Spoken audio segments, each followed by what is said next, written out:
Welcome po sa Word of God Daily Gospel. Na ang misyon ng gawain ito online ay ipalaganap ang mabuting balita. Ako po si Sister Angelica Dorde at ako po isang katoliko mula po sa Bulacan. At maraming salamat sa Panginoon. Ngayon po ay December 27, 2025. At ang Saturday Gospel po ang ating pagninilayan bilang pagkain espiritual. Ngunit bago po tayo magpatuloy, tayo po humingi ng kapatawaran sa ating mga kasalanan upang sa gayon ay malaya natin matanggap ang biyaya ng Diyos mula sa kanyang balita, ang mensahe. Amen. So, sa ngalan ng Ama at ng Anak at ng Espiritu Santo. Amen.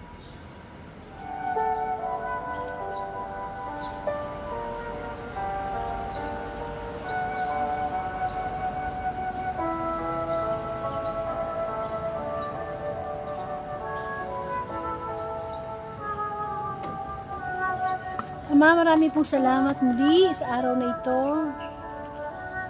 Ang unang biyaya na aming natatanggap ay ang magising kami sa panibagong umaga upang bigyan muli ng pagkakataon na makalapit sa iyo. Humingi ng tawad, magbalik loob, Panginoon. Maraming salamat, O Diyos. Isa kami sa mga nagising upang patuloy pa rin lumapit sa iyo na may kababaang loob. Thank you for the blessing, O Lord, sa nakikita namin, sa nararamdaman namin, sa mga bagay na nakapagbibigay sa aming inspirasyon, at yun ay yung mga salita. Panginoong Diyos, patawarin mo kami sa aming mga kahinaan at kasalanan. Sa pagiging hindi namin tapat sa iyo, Panginoon, patawarin mo kami. Ano man ang aming nasabi, naisip, na nakasakit sa iyong damdamin, O Lord. Tawarin mo po kami. Ang iyong lingkod ay linisin mo aking puso, patawarin sa aking mga pagkukulang at kasalanan, at gamitin mo lamang akong daluyan ng iyong tinig, ang iyong mensahe, Panginoon. Ikaw ang marinig namin na pabigyan ng parangal sa gawain online na ito. Lord, dalangin ko ang mga taong lupaypay, ang mga taong nawawalan ng buhay. Kaming mga taong buhay pisikal pero patay espiritual. Tulungan mo kaming mabuhay ang aming espiritu sa pamamagitan ng nakikipag-ugnayan sa iyo, sa espiritu. Sapagkat ikaw ay espiritu, dapat sambahin at ang katotohanan ay nasa iyong mga salita.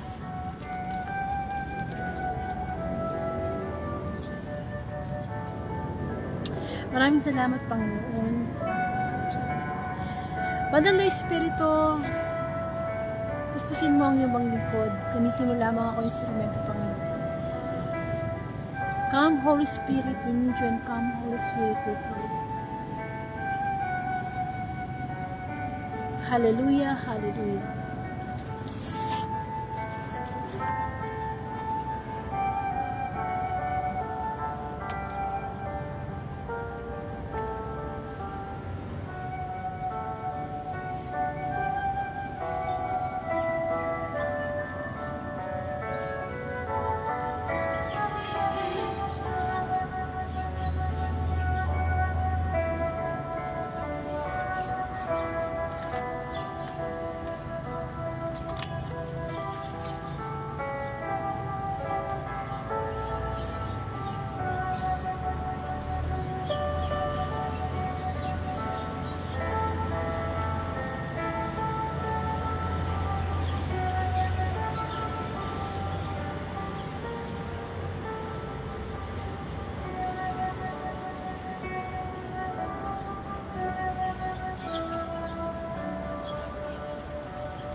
Bigyan po natin ng parangal ang mabuting balita.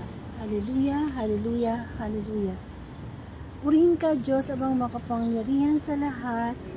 Hallelujah, hallelujah, hallelujah.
mabuting balita ayon kay San Juan. Papuri sa iyo, Panginoon. Dahil dito, patakbo siyang pumunta kay Simon Pedro at sa alagad na mahal ni Jesus. At sinabi sa kanila, kinuha sa libingan ng Panginoon, hindi namin alam kung saan dinala.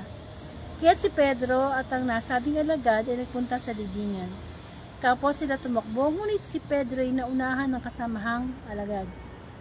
Yumuko rito at sumilip sa loob. Nakita niyang nakalagay ang mga kayong lino, ngunit hindi siya pumasok.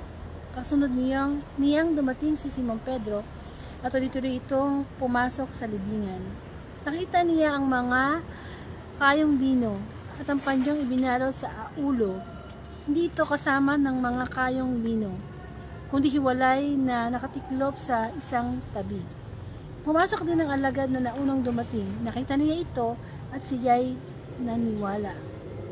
Mga kapatid, ang mabuting balita ng ating Panginoon. Puri ka namin, Panginoong Hesukristo. Muli, welcome po sa Word of God Daily Gospel. Nang layunin ng Facebook Live na ito ay palaganap ang mabuting balita everyday. And ngayon po ay December 27 na, 2025. Saturday na po ngayon. Ilang araw na lang, mag-2026 na kung ipagkakaloob pa muli ng Panginoon. Pero sabi nga, mabuhay muna tayo for this day. Ito muna ang problemahin natin, itong araw na to. Kasi pagtulog natin mamaya, hindi natin alam kung tayo gigising pa sa December 28, 2025. Kaya dapat lagi tayong handa. Diba? Sabi nga, magbantay sapagkat si Kristo ibabalik na para magnanakaw. So bibiglain tayo, so kailangan lagi tayong handa. Dapat lagi tayong busog, spiritual. Dapat lagi tayong buhay, spiritual. Ang ating pong magbasa ay nagmula kay San Juan, chapter 20, verses 2 to 8. At tungkol po ito sa muling pagkabuhay ni Jesus. So, kamusta na po ba ang ating celebration ng Pasko? Tayo ba nagkaroon ng reunion? Tayo ba namasyal? Buo ba natin ang siyam na simbang gabi? Ano ba mga naging kaganapan sa Pasko na yan? Sapagkat ang Pasko niyan ay pag-alala sa muling sa pagkabuhay ng Panginoong Jesus. Amen? And pagkabuhay sa pagsilang ng Panginoong Jesus. Amen? So, ngayon po, masasabi natin ng gospel tungkol naman sa muling pagkabuhay ni Jesus. Amen. So, ito po yung senaryo ng mabuting balita, no? So, namatay na ang Panginoong Jesus, kinuha na siya mula sa kanyang, sa krus, binaba siya at nilibing siya. Kaso, dumating ng time na nangako siya, di ba? After 3 days, mabubuhay siya. So, muling nabuhay ang Panginoong Jesus. So, may nagbalita sa mga alagad na nawawala sa libingan ang Panginoong Jesus. So, tumakbo si Simon Pedro at yung kanyang beloved na alagad, si Juan Bautista. Si Juan Bautista ay isa sa mga evangelista, no? Isa sa mga sumulat ng gospel. Siya din yung sumulat ng Juan 1, 1, 1, 2, 1, 3. And of course, sumulat din siya din sa muling pagbabalik Kristo. Amen. So masasabi po natin na napakahalaga yung muling pagkabuhay ng Panginoong Jesus kasi yun na yung katuparan ng mga pangako niya. Yun na yung fulfillment ng promise niya.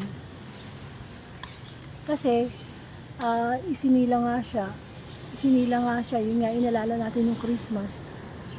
So, hindi naman dapat magsimula yun sa pagsilang. Kailangan, yung pagkamatay niya, di ba, isinilang siya. Tapos, namatay siya. Tapos, muli siyang nabuhay. Yun ang napakahalaga, yung pagkabuhay niya. Kasi, sign yun ng victory niya. Sign yun ng naganap niya na lahat, na nagtagumpay siya. Na siya isa siyang victorious God. Kaya mahalaga yung pagkabuhay na yan. Ngayon, paano ngayon ang naging tugon ng mga alagad nung makita nilang wala na sa libingan ang Panginoong Jesus? So, masasabi natin na nag-alala si Pedro, no? Na, nasaan na ang bangkay ng Panginoong Jesus? Nawawala. Lino na lang at kung ano yung nakabalot sa kanyang katawan, yun na namang natira. So, tsaka ang nakakita pa ay si Juan Evangelista, yung kanyang tapat na o minamahal na alagad. And of course, naniwala si San Juan na totoong nabuhay si Kristo. Sa ating buhay, no? Kung kayo ay nakapagsimba ng 9 na gabi, no? Simbang gabi, no? Ano ba talagang kalugan sa atin ng muling pagkabuhay ng Panginoon Jesus? Tayo ba'y nabuhay muli?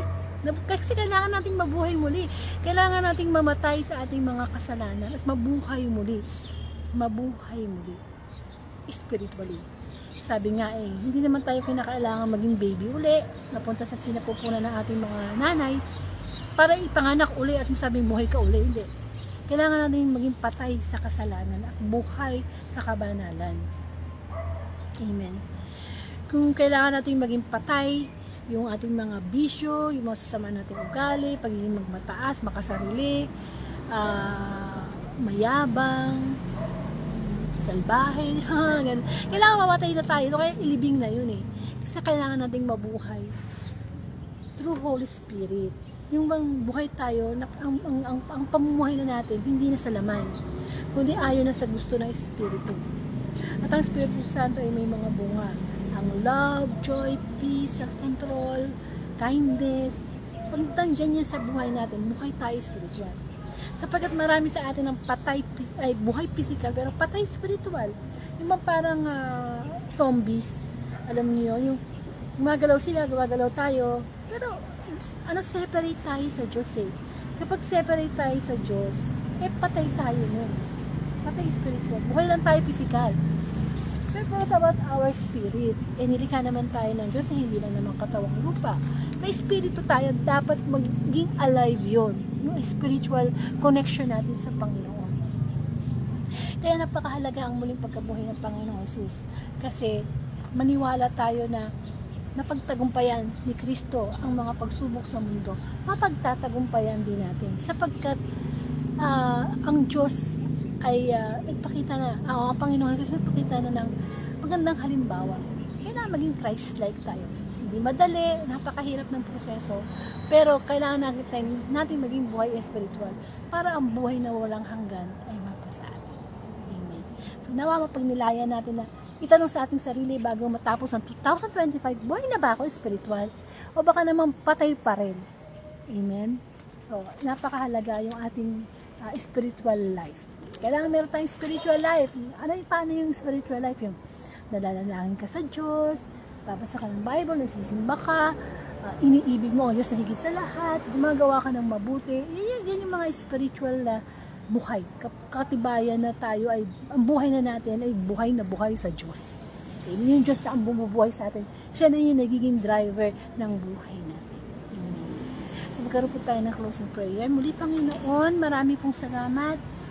Sa pagpapaalala mo sa amin na muli mong pagkabuhay ay dapat mabuhay din kami sa kaisa ka, Panginoon, at mamatay kami sa aming mga sariling kahinaan, sariling pita. Lord, dalangin namin na muli naming ma-realize ang kabutihan mo at mabuhay ka sa bawat ginagawa namin sa aming buhay.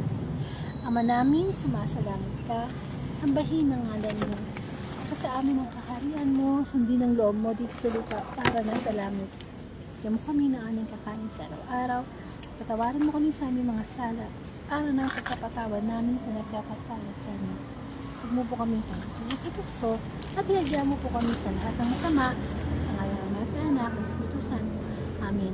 So maraming pong salamat. Pakishare na lang po itong gospel, itong today gospel sa inyong social media. Bilang pagpapakita sa Diyos na buhay tayo spiritual. Kailangan ang salita ng Diyos ay pinapalaganap kasi mission po natin yan. So magagawa po natin yan through social media, buhayin natin na ang salita ng Panginoon. At yung ipagkakalob ni Lord ng December 28, 2025, ang Sunday Gospel po, muli ang sama-sama nating pagnilayan. Maraming pong salamat and to God be the glory.